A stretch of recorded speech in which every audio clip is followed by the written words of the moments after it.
है। So situation क्या है, सबसे पहले तो ये बताइए। आज चलिए उससे स्टार्ट करते हैं जो आईपीओ आज लिस्ट हुआ है। टेक्निकली वो आईपीओ नहीं है, वो एक इन्वेट है कैपिटल इंफ्रा ट्रस्ट, उसका इन्वेट है। लेकिन पॉइंट ये है उसकी फ्लैट लिस्टिंग हुई है। 99 इसका इशू प्राइस था और 99 पर लिस्ट हुआ और अभी भी उसी के आसपास चल रहे हैं। कैपिटल इंफ्रा की बात करें तो ये हाईवेज और इन सब के कारोबार में है और जो कंपनी ने पैसा जुटाया है उसका मेन फोकस है लोन्स को पे करना। जो इसके स्पेशल पर्पस व्हीकल्स हैं उनके लोन्स को पे करने के लिए पैसा जुटाया जा रहा है। मार्केट में से बहुत अच्छा रिस्पांस नहीं मिला था, खाली 2.8 टाइम्स के आसपास सब्सक्राइब होता हुआ नजर आया था। और जो अगर इसका ब्रेकडाउन देखें, टोटल इशू साइज था 1578 करोड़, जिसमें से 1077 करोड़ का फ्रेश इशू था।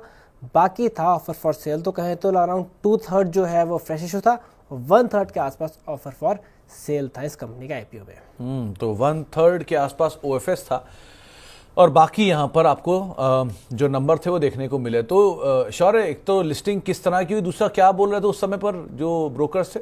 जी, क्योंकि इन्वेट है तो ज्यादा ब्रोकर्स का कवरेज वैसे भी आता नहीं है। और मतलब पॉइंट ये है कि ओवरऑल इसके लिए ये माना जा रहा है कि अगर आप इन्वेट में इन्वेस्ट करना चाहते हैं तभी ऑप्शन है एक, क्योंकि इन्वेट का जैसे काम क्या होता है, आपके पैसे कलेक्ट करे जाते हैं। अब सेल्स एक टाइप का म्यूचुअल फंड बोल सकते हैं, क्योंकि इसमें जो आपने पैसा लगाया है वो स्पेसिफिक काम में यूज होता है। जो इनके स्पेशल पर्पस व्हीकल है उन्हें आगे फिर ऑर्डर मिलते हैं, वो जब ऑर्डर से पैसा कमाएंगे या हाईवे बनाने में या फिर हाईवेज को मेंटेन करने में, उसके बाद जो पैसा मिलेगा उन कंपनियों को वो फिर डिविडेंड्स के तौर पे दोबारा से शेयर होल्डर्स को मिलता है। तो ये है बेसिक मॉडल जिसपे इन्वेट काम करता है।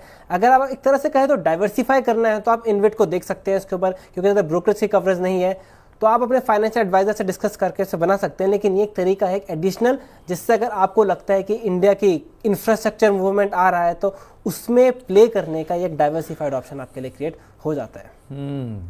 तो कैपिटल इंफ्रा ट्रस्ट, इसकी आज लिस्टिंग हुई थी। इसमें उस समय भी बहुत एक्साइटमेंट नहीं था और अभी भी ब्रोकरेज हाउस की तरफ से बहुत एक्साइटमेंट नहीं है। ऑब्वियसली इन्वेट का इस्तेमाल ज़्यादातर यील्ड्स के लिए किया जाता है।